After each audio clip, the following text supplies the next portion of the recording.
Wonderful, wonderful. Well, welcome everyone to the May 7th, 2024 City Council meeting. I'm Sean Newell. I'm your Mayor Pro Tempore today. And to start us off, I've asked Councilperson Highland, I was like, Councilperson Highland to lead us in our Pledge of Allegiance. I don't want to say it around your back. Please join me in reciting the Pledge of Allegiance. I pledge allegiance to the flag of the United States of America and to the republic for which it stands, one nation, under God, indivisible, liberty, and justice for all.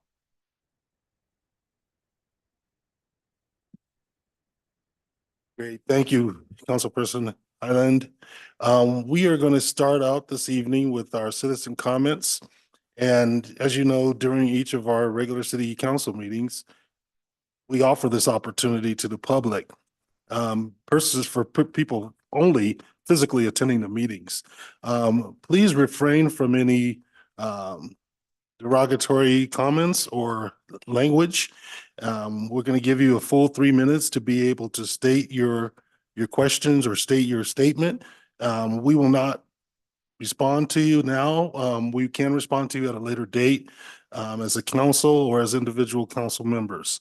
I want to thank you again for being willing to speak up. We've got a couple of cards here and we'll get right to it. So first person up will be Leslie Kovac.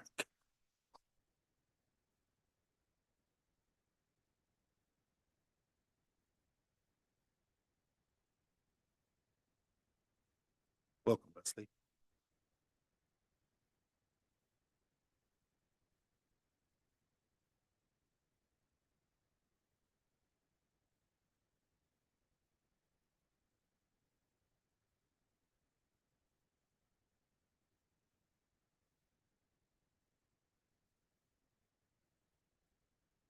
To 1962. Thank you. These open-air tests expose the entire state of Utah to high levels of radioactive fallout throughout this period. I am asking that each person in this room call our representatives and request that they act and approve Senate Bill 8353, which will expand coverage to all of the state of Utah and provide compensation for the people who were sickened and died from the exposure of radiation fallout.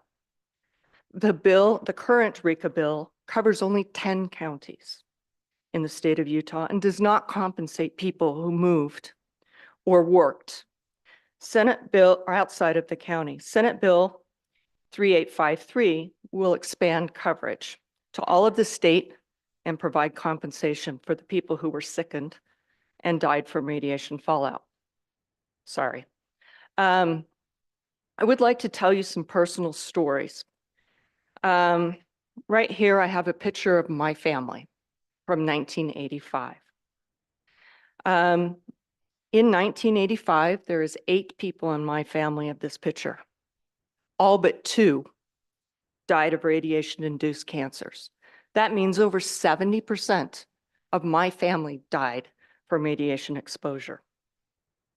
What makes this even worse is one person out of this picture was compensated. Their family was compensated.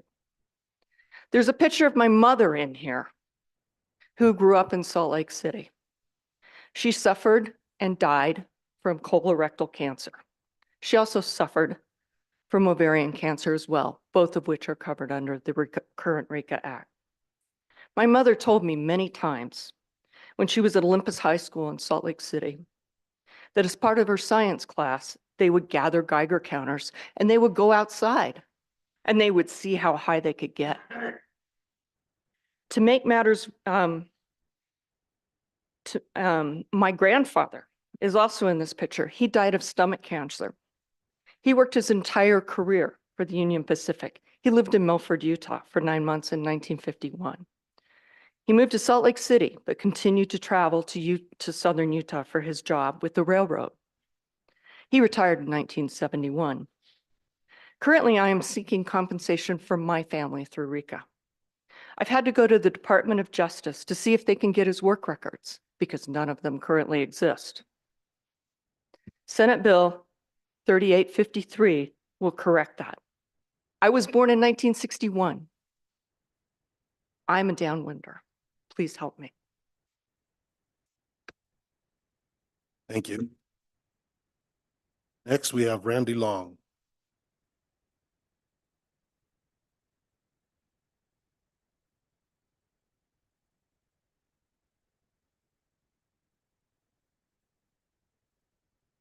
Yes, my name is Randy Long, and I'm speaking on the issue of Deaf Smith Canyon.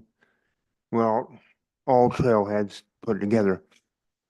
I think we need a federal law really requiring owners of such property to provide access to their land, across their land.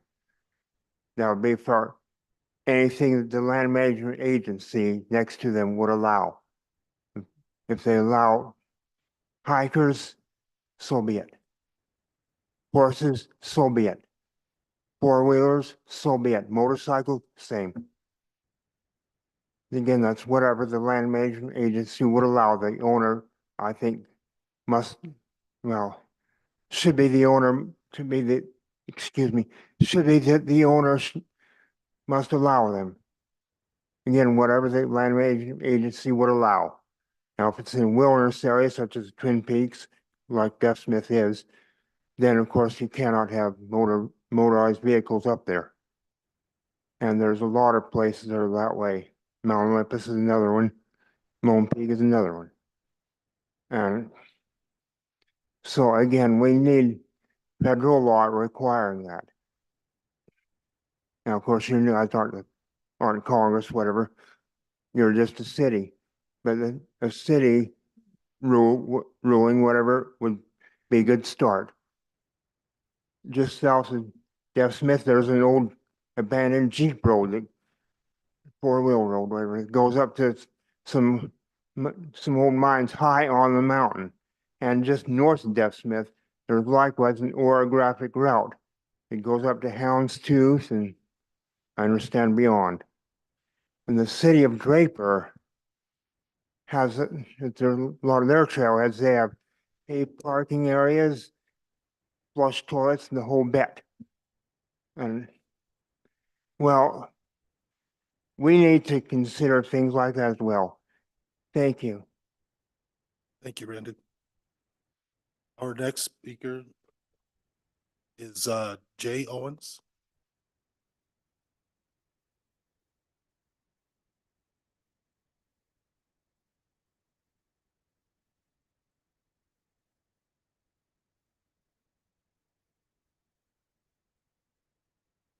All right, thank you for the opportunity. Sorry, he's just here so I can keep an eye on him. All right, wrote this down with the time limit. Good afternoon. I am a homeowner and resident of Cottonwood Heights. I grew up in the area that became incorporated in our city in 2005. My parents bought their house here in the 70s. I'm raising a family here. I live less than 1 mile from my old neighborhood. My child attends the same school that I used to. All my teachers are gone. That makes me feel old. Living near a residential hotel is as bad as you think it would be. Illegal drug use, late night noise, cars parked on the sidewalk while we're doing, all this to make the sidewalk safer. Cars parked in the street so we don't get plowed as much. My street is thinner because it used to dead end, so it's even worse. And it's, and I'm up on the bench and it's on a slope. New daily strangers coming and going at all hours. It feels like I live in a hotel. I would rather live near a gas station or apartment building or some other commercial enterprise that no one wants to live by. I remember when there was the fight over the gas station at Smith's. People want neighbors, not tourists. It is completely ruining the livability of the neighborhood. Short-term rentals are also a safety issue. They don't even require real names for the guests, let alone identification. You've heard the stories about murder, kidnapping, sex trafficking, rape. I've witnessed crimes myself at my neighborhood Airbnbs. Some of the fake hotels don't even use their accurate address on the map, or there is a motel in the cemetery. I know people in that cemetery. These vacation rentals are gutting our neighborhoods. Canyon View Elementary has recently cut their number of first grade classrooms down 25% due to a shortage of students. That will probably follow the kids every year. So you're probably looking at a 25% cut in second grade, then third grade, then fourth, and then who knows about the new classes coming up. Salt Lake City recently shut down 4 elementary schools. And there is an Airbnb next to the elementary where the cars drop off their kids. I used to go to preschool in that house. People smelled marijuana there before, and that makes for an interesting DARE anti-drug program, if you remember those. The Dover Hill Chapel by Wasatch and 35th isn't being replaced. I used to go there. Airbnbs increase the cost of housing and reduce the availability of housing. I remember bidding against 40 people for houses. Our kids won't be able to afford to live here. Canyon School District sent an email looking for long-term housing opportunities for teachers within district boundaries. They were looking for like rooms, basements, apartments, whatever. There's not enough long-term housing, then there's less kids, and then there's less classes, then there's less teachers. And then also when you look at like service workers, how far are they going to come from? Increase the fines. Miami fines $20,000. Increase the taxes, 3 or 4x the property taxes, any other kind of tax. Have non-emergency police visit Airbnbs whenever occupancy is reported. I understand that the city might be tempted by the money, that they can get out of this, but there's other ways, taxes, tolls, less spending. Most municipalities are making changes to have less Airbnbs. If you do decide you want more legal Airbnbs, you should ban any person and address that was previously operating illegally. Require approval of neighbors sharing boundaries. Keep them 2 miles from the schools so the children won't be walking past them to and from school. 2 miles is the distance where you can catch a school bus. Impose no limits on the number of Airbnbs. The Airbnb bust is where they go out of business due to too much competition. If you set a limit, have a yearly license lottery so that the same people won't necessarily be operating or living near an Airbnb. Spread the wealth, the nuisance, and the danger.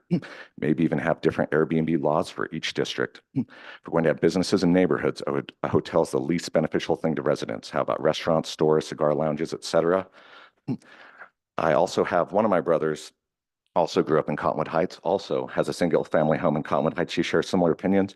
There's been many successful bans by cities, and I just want to say who lives by a hotel and who wants to. Thank you very much. Thank you. Our next comment will come from Nancy Hardy.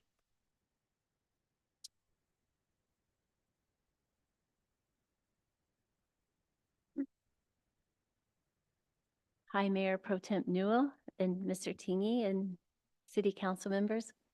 I was going to just mention about the seating arrangement that I mentioned on April 2nd, but it's kind of nice having this mix up today.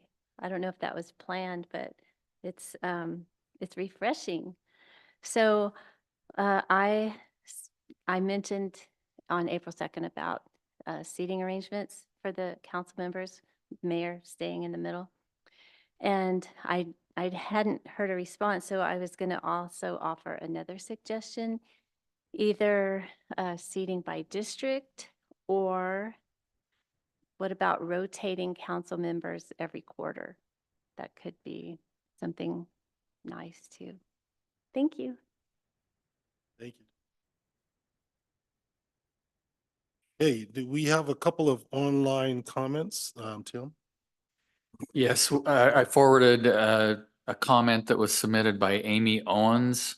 So I sent that to the council. It's part of the record. I'm not reading it into the record, but it will be part of the record. She addressed issues related to short-term rentals and vacation rentals. And so that's been forwarded to the council. I'm including that in the record tonight. And that's the only one I have. Great, thank you very much. Do we have, oh,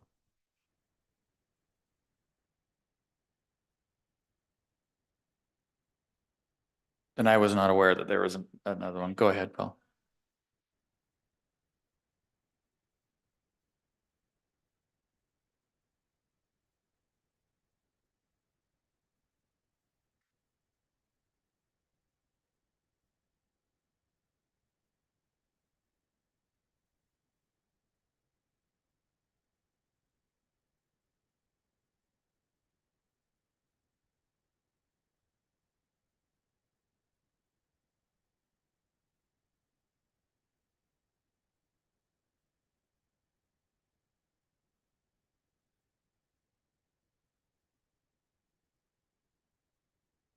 great, thank you, Paula. Any questions?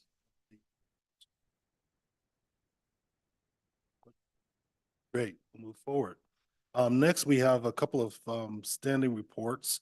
The first one will be a Finance and Administrative Services report from our Director Finance and Services. Scott Sturgis.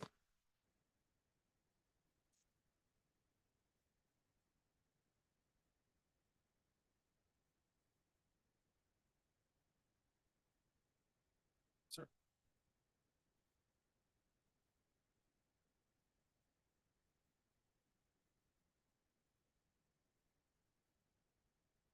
All right.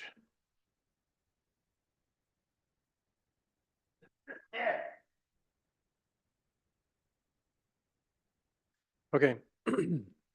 Um, so I actually extended this. We typically do this on quarter ends, but I extended it to April since we're approaching the end of the year and we have the data from April. And so I didn't want to not share that data with you because sometimes it can help to solidify, excuse me, where we're going in particular with the revenues.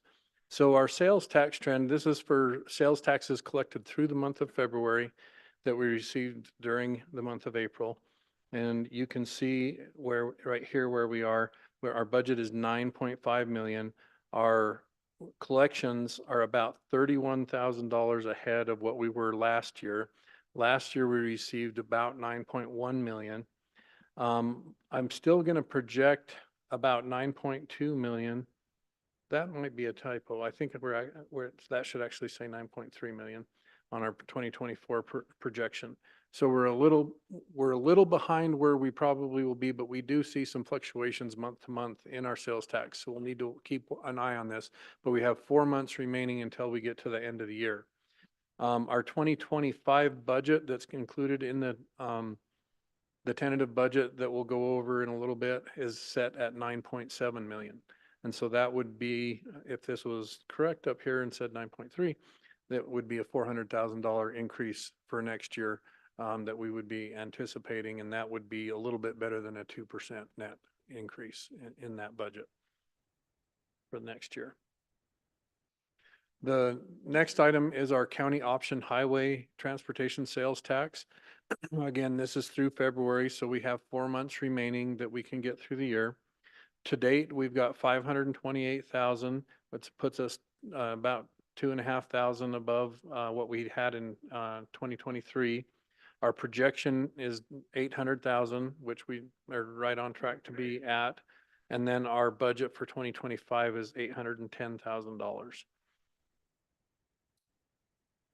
Our transient room tax, this currently is sitting at 125,000 year to date. And that's about 2,000 ahead of what we collected in 2023. Our projection for the year is 175,000, so we might beat that by maybe 5,000 or something like that if it keeps going down this same road. And our budget for 2025 would be $180,000. This is our municipal energy tax. This is the tax that's collected on sales of power and natural gas throughout the city. And so right now we've collected through March approximately. One note is that you can see this bar is extremely small comparatively speaking to this. And that does happen occasionally. You see out here it happens. The timing of when we receive the checks from the companies that come in can vary. And I double checked to see if we had received anything in May, and we had not yet. So I think we've only received one of the 2 payments we typically receive in April at this point in time.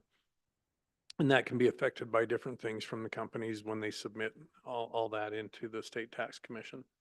But right now we're sitting at 1,832,000, and that's 3,000 ahead of where we were last year on this.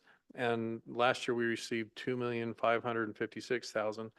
Our projection for the year is 2,600,000, and I think we will still get that.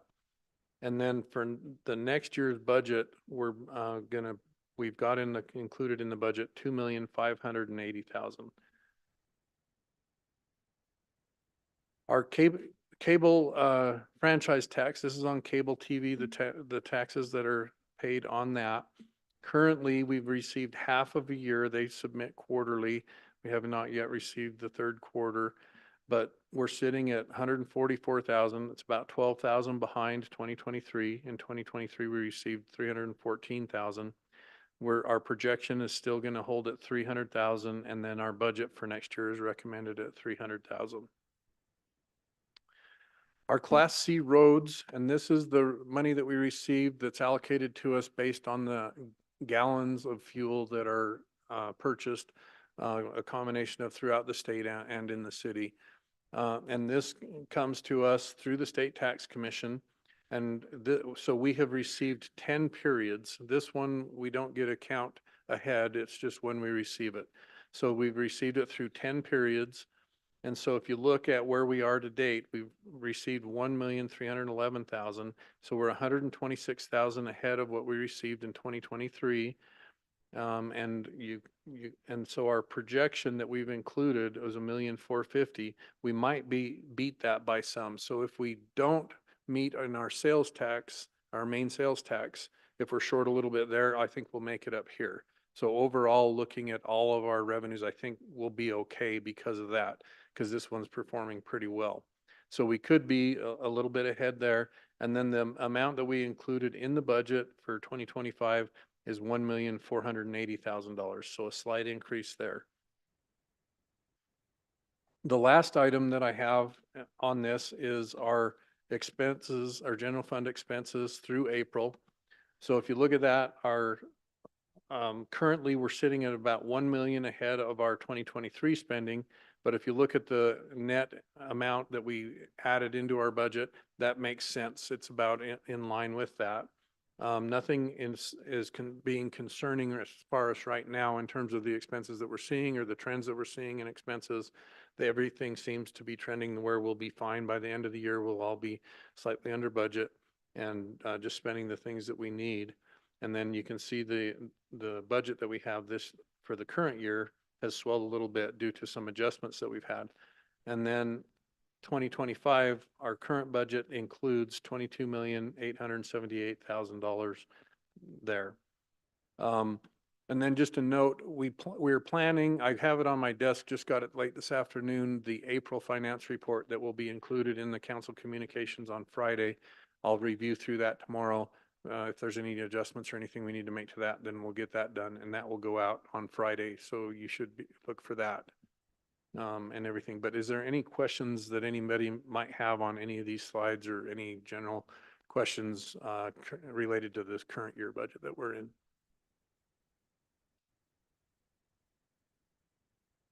Seeing no questions, thank you very much, Scott. Mm-hmm. We had an opportunity earlier to discuss this in the earlier meeting.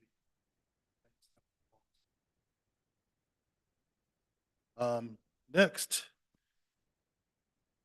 So here, we have a number of legislative items. Oh, I'm sorry, I'm skipping myself. We have a report from our Unified Fire Assistant Chief, Riley Pilgrim. Some good information, I hope, and we look forward to hearing you. Awesome. I was about to sit back down. Well, I wasn't gonna let you do that. I just had to catch up with myself.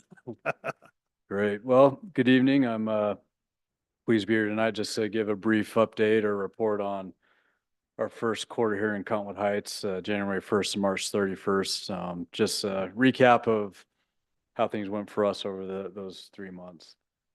Let's see here.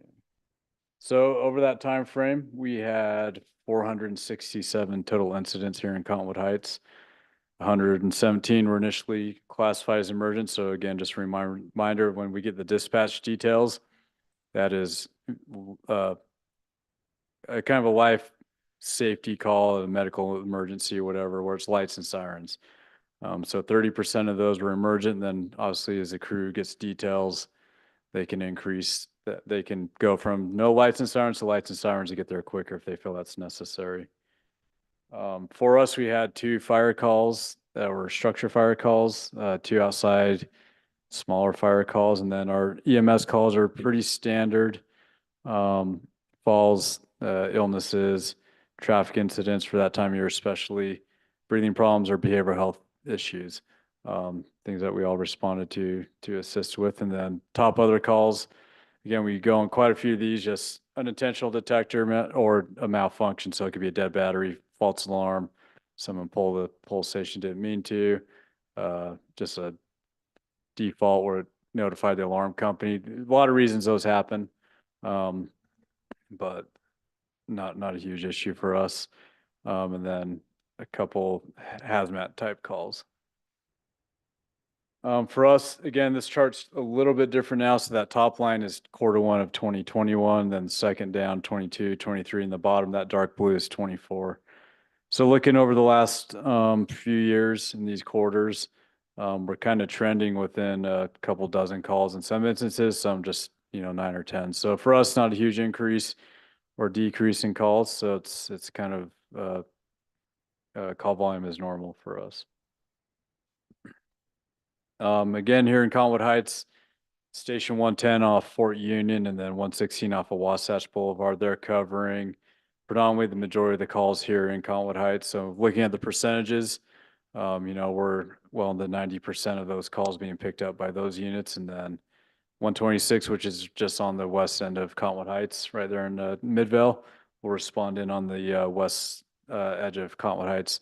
And it's a good opportunity to remind everyone how we dispatch throughout Salt Lake Valley as we use AVL. So the ambulance, you will get the closest ambulance that belongs to your city. But if there's a heavy apparatus or an engine or a ladder truck that's closer to the call, regardless of whose it is, they're going to go on the call. For us, we prefer that. Sometimes it looks kind of weird if you see a Sandy or a Holiday or Midvale engine in Conwood Heights, but if they were closer than one of our units, we prefer to get help quicker than us be there quicker, right? We just want somebody to get help. Is there a reason that 110 so much higher? They just that hub of Conwood Heights, so right there off of Fort Union, you have a lot of the apartment complexes or multifamily residences, the assisted living centers, the commercial area. It's just predominantly a busier, more active part of the city. Yeah, okay. And then 116, more of the kind of the bedroom community houses, less businesses, less of that. In the winter, they're pretty busy. They do spend a lot of time serving the canyons, or at least the ambulance out of 116 does. But yeah, for us, this is pretty normal going back years. The statistics kind of show the same thing. So, and then in Taylorsville, that even though they're far away, typically that's our heavy rescue. So when we get a house fire, any type of fire call, they typically dispatch the heavy rescue unit for what we call RIT. They're there in case we have an emergency on scene. They can engage and assist a down or injured firefighter. So if you see Taylorsville, that's pretty normal too. They're just coming probably to assist on one of those bigger calls. Then the ambulance. So we do have the ambulance at 110. Again, those are regional assets, but it does predominantly serve Conwood Heights. And then Midvale is our next closest ambulance, and then Holiday. So right off of 45th South and about 2300 East. The Midvale station, again, that's about 70, almost 800 East and 7200 South. So those will be the ambulances that most often respond here in Conwood Heights. The peak load ambulance, so you see station 116 there, they had 9 calls. During the winter months between about late October, November to about now, we'll staff an additional ambulance in Conwood Heights to pick up the call volume that hits the ski resort. So we're not taking a unit out of Sandy or Conwood Heights or Holiday. We have an ambulance that's kind of dedicated to those areas. But when it gets busy, a lot of the ambulances on the east side especially get drawn up the canyon to take care of stuff. But that one just shut down about 2 weeks ago with the ski resort slowing down. For us, again, 50th percentile. So of all of our calls, 50% of those or less, or we're getting at 511, the 90% or below that, we're at 703, right? So we're hitting our percentiles. 5 minutes is pretty quick, especially in a busier area. So the percentiles we're covering pretty well with that. And again, our goal this last year was to improve our response time by, I believe, roughly 10%. In a lot of our stations, we've done that. And the way we can typically do that is the time we're dispatched to the time we leave the station. We can't drive much faster than we already drive. We can't really change traffic. We can't move the station, but our crews can move a lot quicker. Basically, dispatch can get us the call quicker. Our people can leave wherever they are in the station quicker to get to the apparatus. And that's really the two most common ways we can continue to reduce our call response time. But this is pretty good for an area that's as busy as Conwood Heights. And then call volume, pretty standard as well. A lot of the density, right, is typically along Fort Union, Wasatch Boulevard, the commercial areas, or multi-family residence, assisted living centers is where we're going to see bulk of our calls. And the heat map kind of demonstrates that as well. Just traditionally busier areas for us, more call volume. It's a little deceptive, the shading on here, but this kind of highlights similar to what we saw here, just those calls sporadically throughout the area. So, and that's it for the report. I'm happy to answer any questions that any of you might have. Wonderful. Thank you. Any questions from the council? Please tell your folks thanks for us.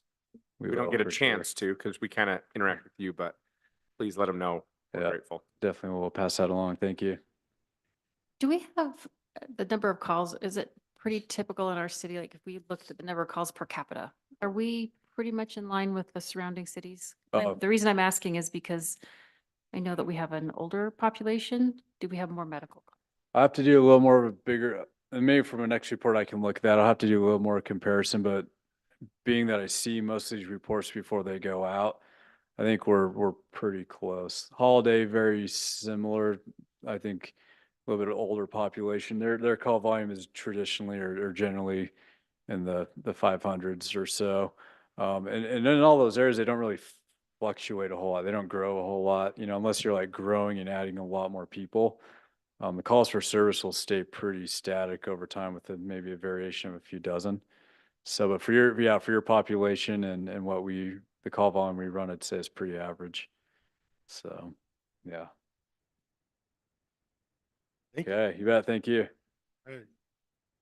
Okay, we're going to move into our legislative items. We're going to start off consideration of resolution 2024 adopting a tentative budget period of 1st of July 2024 through the 30th of June 2025.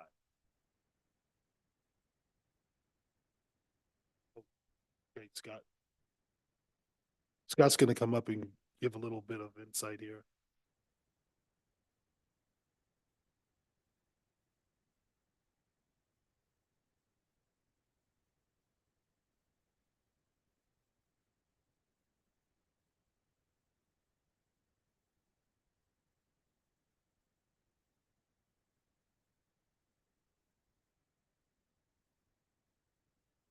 Sorry. I'll have Beatrice post this on our website tomorrow morning. I've already emailed it to her, so she can do that so that it will be out and available for the public to see. And asked her also to maybe put some links to it or highlight that it's there on our social media accounts as well. So the tentative budget is just to get our budget out. It could be adopted in this same state that it's sitting right now, except for the fact that we need to include our final certified tax rate and our final certified property taxes. Though that's the one thing that we absolutely have to add in that is not included in here yet. We'll get that information usually around June 10th or so. Excuse me. But it just puts this out as a highly refined budget so that people can start to look at it, including yourselves, so that feedback and discussions can happen so that we can ultimately be prepared in June in our second meeting. That'll be June 18th to adopt our budget.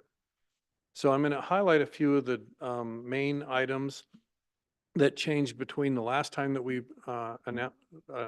went through all this on April 16th and now. So overall, we had our health insurance. It came in at 5%, and the cost of that was $44,478. Our dental insurance came in at 0, and we had a $50,000 placeholder for that. So we saved $5,522 over what was included in the last proposed budget. The mayor was able to negotiate an $18,000 reduction in our contribution to the Central Wasatch Commission from 50,000 annually to 32,000. The police, as mentioned in the last meeting that we had, were able to buy some chairs for their conference room out of this year's budget. So we were able to reduce that request that they had by 8,400 that was included last time. And then one item that came up was $527, which is our allocated portion to add into the records at VEC for something called Crime Tracer, and that's related to the record system to allow it to be basically data mined and everything for that. The UFA contract, we used to have a 5% placeholder in there at 224,000. However, we've updated that to their latest projected number, which is a 5.44% increase or $244,000. So that's a $19,000 net increase over what we had previously projected. And then one other item, the last item that we changed is we became aware of an issue related to our 2021 refunding bond. This is a bond that we use to refund and save money on our 2014 and 2016 bonds. The net annual savings is about $85,000 a year. This bond was initially a taxable bond that will then revert to a tax exempt bond. The planned date was in April of this year to do that. However, literally days after our last meeting, we became aware of an issue that's related to a concept called arbitrage, where due to the current interest rate environment having higher interest rates, our escrow funds that are going to pay off the 2014 and 16 bonds on July 1st, because they're earning more than what the bond interest rate is right now, we would owe something called arbitrage. That arbitrage would be approximately, assuming that interest rates stay the same from when we first analyzed it until July, about $141,000. So we made the election to not convert at that time. However, the not converting that means that the interest rates kind of get messed with a little bit, and we have one payment that we have to make of and higher interest rate. So we will incur a $41,000 higher one-time interest payment at the same time on July 1st. So the choices basically that we had was pay a one-time $141,000 fee or to pay a one-time $41,000 fee. So the net savings was $100,000. We thought it was pretty obvious what we should choose. And Tim and I have talked this over multiple times. Our financial advisor and our bond counsel has been involved with this. And we've also reviewed this with the mayor and feel that that's at least the best that we can do. It's unfortunate that we have to pay an extra $41,000, but in the environment to save $85,000 a year, I think it's probably an okay option. So all those items are going to be reflected through the document that you've received earlier. And there's one other item in our stormwater fund, and we talked about it, but I wanted to just review it. In our stormwater fund, when we set up the stormwater fee in our 2021-2022 original budget, it was set up with Ordinance 359 to have a fee of $7.50 per ERU, which is equivalent residential unit. So the typical residential unit would be charged $7.50. We built into the exhibit was a 3% per year increase. It was never our intent to change the fee unless we presented to council and kind of got the blessing of council to do that. So we did not change or the fee in 2022, 23, 23, 24, which is the year we currently sit in. But the year that we're coming up into, the 2024-2025 fiscal year, according to that schedule, we would be at $8.20 per ERU. That would generate an additional $130,000 over what we currently receive, which is about $1,400,000. We would receive $1,536,000. As you know, we've been incurring additional costs for emergency repairs to several of our sections of stormwater piping. And so we would like to propose that we do that, but we would like to get, if you will, direction from the council on that. That is not necessarily up for, vote and things tonight, but going forward in our next several meetings, we'd like to get some, direction from council as it relates to that.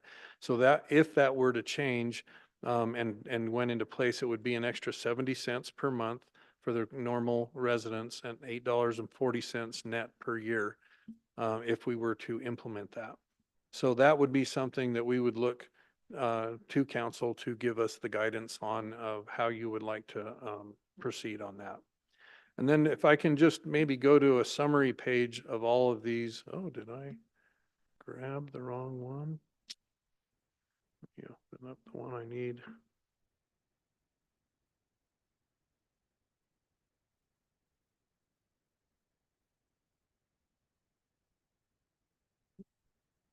Sorry, I thought I had the, that's the proposed.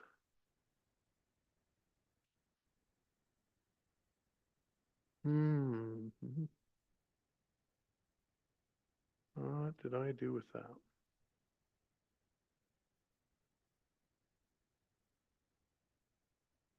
Hang on, let me go to a different thing and I can pull it up. Sorry about that. I thought I had the right document pulled up and I did not. I've got it just right here so I can get it really quick. Okay, so let me just zoom this back up.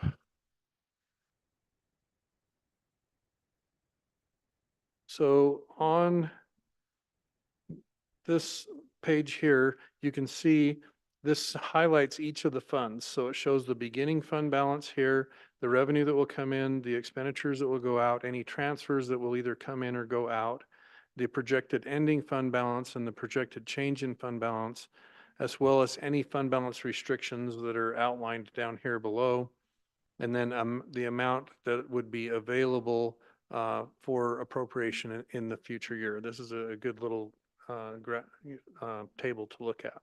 So in the general fund, start out with 7,711,000. We'd have revenue of just over 26 million, expenditures of just under 23 million, transfers out of 6,488,000, with a projected ending fund balance of 4,500,000. As you can see, and you can see all the other funds. Most of the other funds, by the time they end with, if all the expenditures are to happen within the year, they would have basically nothing left, a little bit in the debt service fund of $370.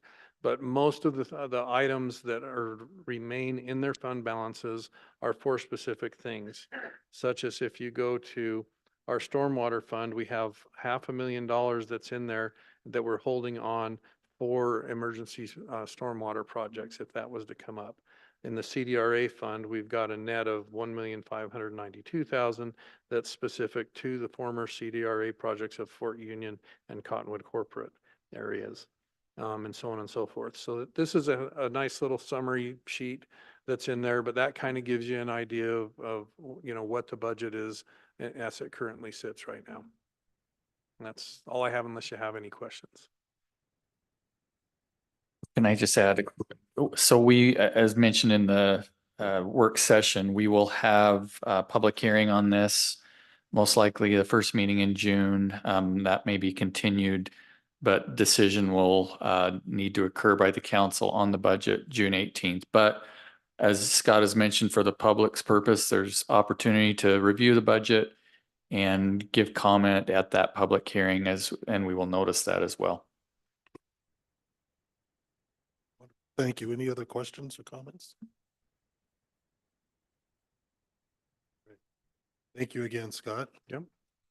So that will be our first action item tonight, is to consider the resolution 2024-31 adopting tentative budget for July 24 through June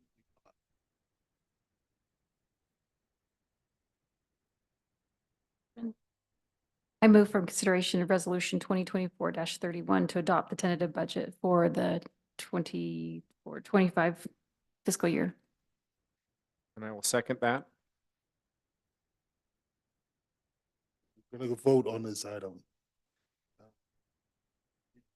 Here, Matt Holton, Yes. Councilman Highland, Yes.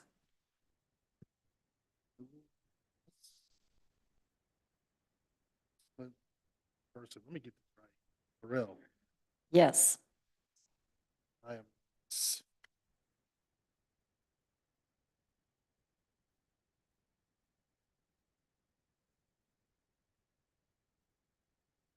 The motion is approved. And next is resolution 2024-32, approving a revocable right of access agreement with Rocky Mountain Power for a public art project. This project is a project that the council, looking for the council's approval on. Where with Rocky Mountain Power will authorize the city to implement a community art pilot program, allowing local artists to decorate certain of their RMPs. Those are the Pat Mountain boxes we see and distribution equipment within the city. Can I get a motion on this resolution? Motion to approve the resolution. Second. Second. Got a motion to approve and a second. Any nays on that? Wonderful. Any discussion? Okay, then let's vote. Councilmember Holton, Yes. Councilmember Highland. Yes. Yes, Councilmember Burrell. Yes.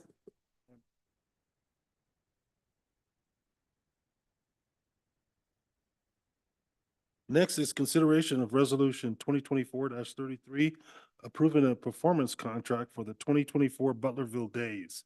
This resolution will approve the city's entry into an agreement where under musical group High Society will provide a performance for the city's 2024 Butlerville Days community. Can I get a motion? Since I sit on CH2, I will motion that we approve resolution 2024-33 to approve a performance contract for the upcoming Butlerville Days. By Council Highland, I will second that and look forward to seeing Suzanne sing up there. is that your group? And a second by Councilmember Holton. Losing track of myself.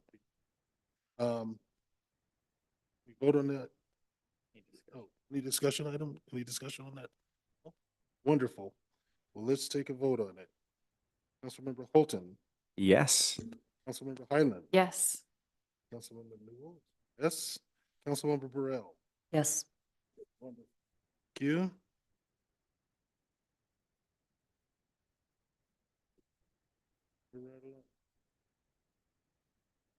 Next item on our legislative items is 5.4, consideration of resolution 2024-34, approving and ratifying a bid awarding a construction contract for the 1700 East sidewalk, Fort Union bike path. Any questions on this project? We had discussed it earlier. I'll motion to pass the resolution 2024-32. Motion by Councilmember Burrell, I think that's 2024-34, the one we want to Pardon. consider. Oh, I beg your pardon, resolution 2024-34. I'll second. second by Council President. Any discussion? Wonderful. We'll take a vote. Councilmember Holton, Yes. Councilmember Highland. Yes. Yes. Councilmember Burrell. Yes. One.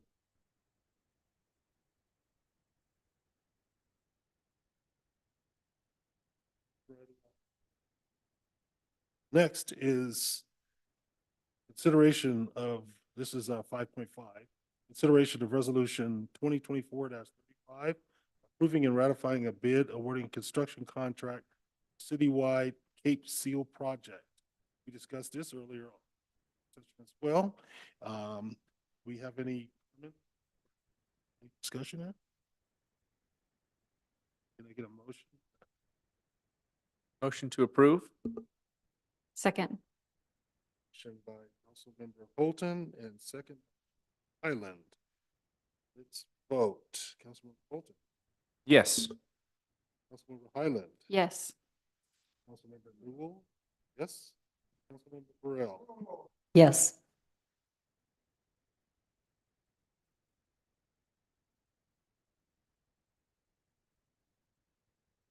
Okay. Next, we have a consideration of resolution 2024-36, approving an easement agreement with Metropolitan Water District, AJ Rock LLC concerning the Salt Lake Aqueduct. This is a project gravel pit. Do we have any discussion, any questions on this resolution? Get a motion? I'll motion to approve resolution 2024-36 for the easement agreement. And I will second that. Motion by Councilmember Highland and second Councilmember Holton.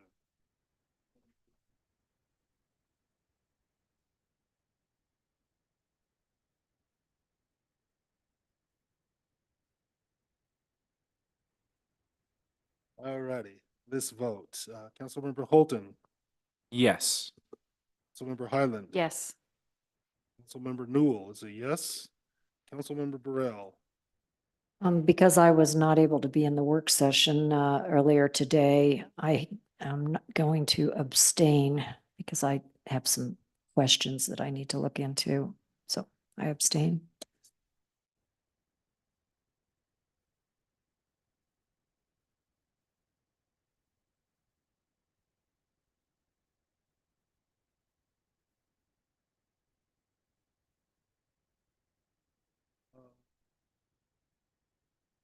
Let's see. That concludes our legislative items for this evening. Next, we need to accept our consent calendar. I motion to approve the consent calendar and just noted that there were a couple of changes that were submitted today that were included in the 416 minutes. And I'll second that. Councilmember Highland. Motion and second by Councilmember Burrell. Next, we have the approval of our minutes from our council work session business meetings from April 2nd and April 16th of 2024. Oh, that was, see, I took it. Okay. Next, I need a motion to adjourn our council business meeting. Motion to adjourn and great work today. Second. Thank you. Thank you both. And everyone have a great evening. Thank